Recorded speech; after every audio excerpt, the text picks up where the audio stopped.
The underlying thought there is that it's too hard to include people with disability and we're expendable. A lot of people think that the needs of disabled people are us asking for something more. It actually isn't about asking for more.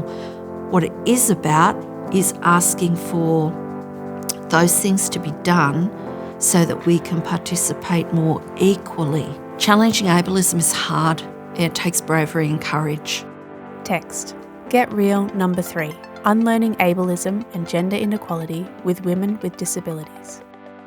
Our Watch and Women with Disabilities Victoria acknowledge the traditional owners of the lands across Australia on which this work was created. We pay our respects to Aboriginal and Torres Strait Islander peoples past and present. We acknowledge women with lived experience of disability and gender-based violence and the experiences of carers, families and supporters. Text. A content warning. While the content in this video resource is not about crisis situations, referrals, or how to respond to disclosures of violence, some content may still be confronting to hear. Text. If you need support, call 1-800-RESPECT on 1-800-737732 or download their Sunny app. Get it on Google Play or download it on the App Store. The participants in this video speak individually while seated within a studio. Hi, I'm Laura. My pronouns are she, her, and this is my lovely motorised wheelchair, Stella. Hi, my name's Annabelle. I am an occupational therapist and a disability advocate who lives and works in regional Victoria. Hi, I'm Christine, and this is my assistant's dog, Sammy. Hello, my name's Renee, and I'm a proud Biripi Dunghutti woman.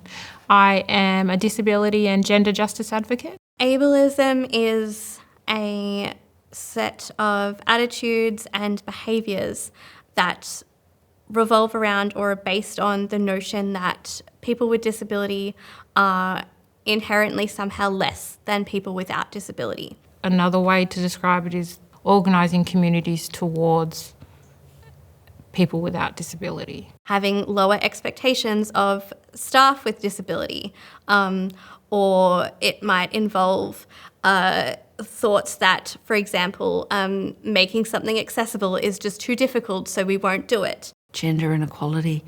I feel like it's the elephant in the room. It's something that everyone's aware of, people don't want to talk about. Gender inequality I would describe as not just a belief, but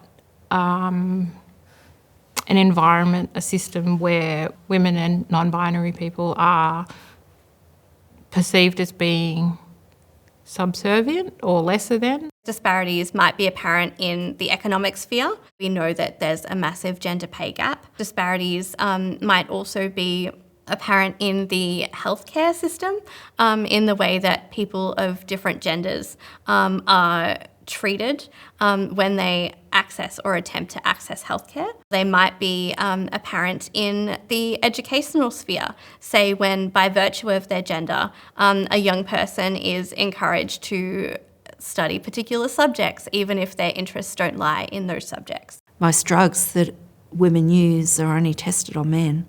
They're not tested on women.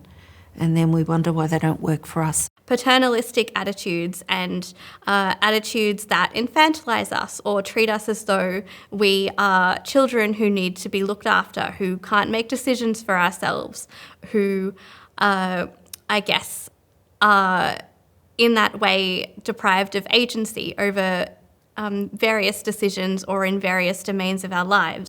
Actions that perpetuate ableism can range from things that are really innocuous and might pass by unnoticed. Some examples that I've experienced are people staring at me when I'm walking down the street, people coming up to me and just saying, "What's wrong with your leg?" or "Why do you walk like that?" The gaslighting is definitely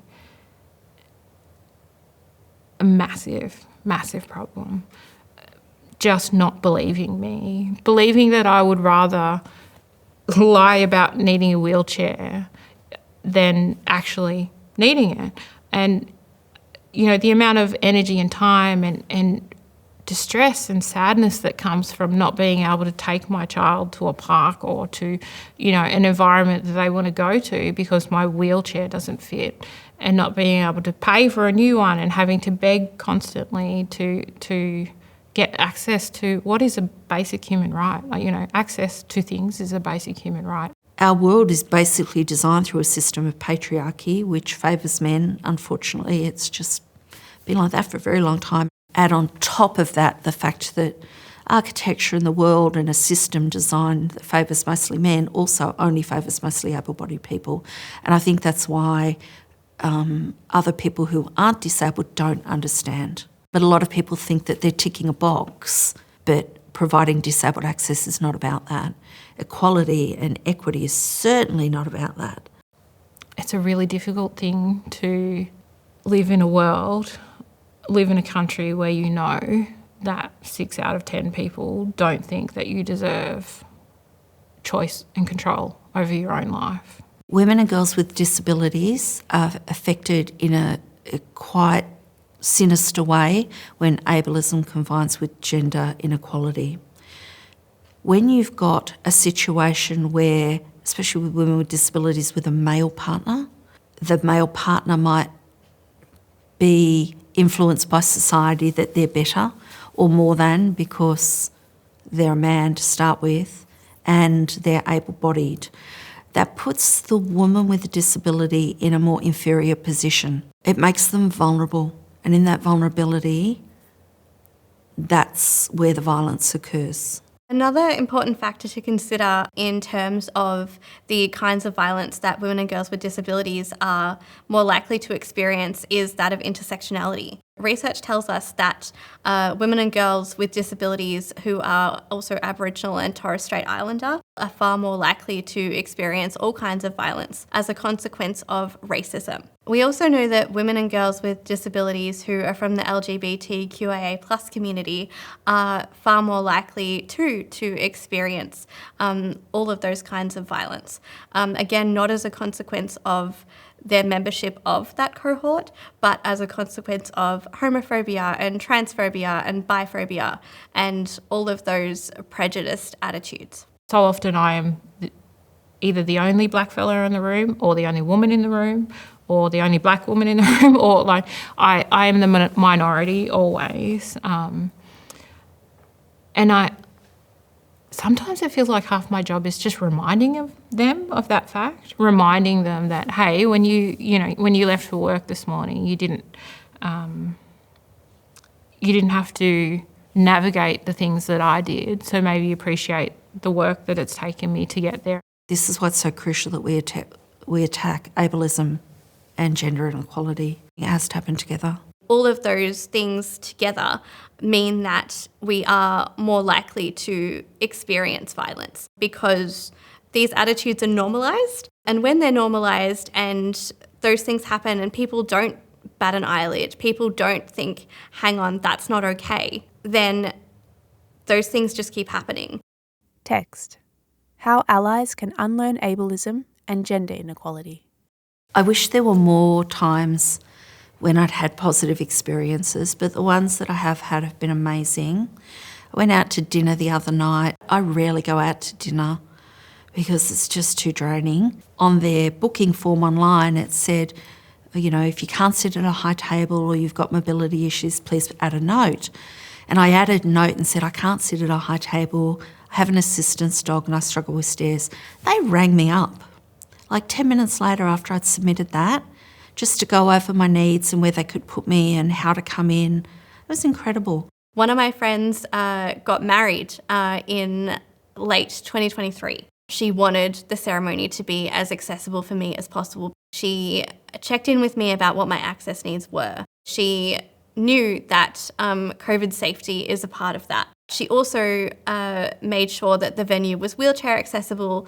She also considered where I was actually placed on a table so that I was close to the exit, but also as close as possible to the bathroom. I went to see a show at a theatre in Melbourne and I thought that I wouldn't be in a wheelchair that night, but I ended up being in a wheelchair that night. And my seats were not disabled seats. And when I rocked up at the box office, they just made it all happen. I wasn't a burden. They didn't indicate any problem. They just made it all happen. It was seamless. Just the consideration of all of those different elements and the fact that I didn't even need to ask, I didn't need to fight to have my needs met because they and I were considered essential. A lot of people think that the needs of disabled people are us asking for something more. It actually isn't about asking for more.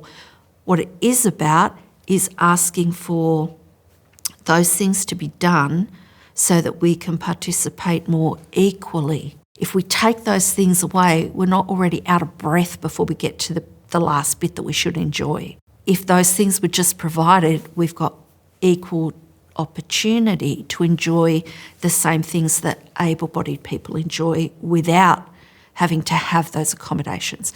We're not asking for more. Understand that the things that they're doing and saying are actually perpetuating and are further entrenching those beliefs and ideas. So I think it's about, on an individual level, being able to call those things out when they happen, and for people to be receptive to that, to not act in defensiveness, and to hear us when we say, this is our experience and we need you to listen. If we make a request, if we call you out for something that's ableist, don't dismiss us, take us seriously. Women and girls with disabilities are the experts of their own bodies and their own experiences. Text. This video is part of a suite of Changing the Landscape practice resources, produced in partnership by Our Watch and Women with Disabilities Victoria, and supported by the Australian Government Department of Social Services. We thank every project participant that has helped to make this practice resource series. Thank you for generously and boldly sharing your experiences, expertise, and for your leadership in calling for much needed change. Visit ourwatch.org.au or search Changing the Landscape online to find out more about our work and steps everyone can take to prevent violence against women and girls with disability. Violence is not inevitable, it is preventable. Our Watch, Women with Disabilities Victoria.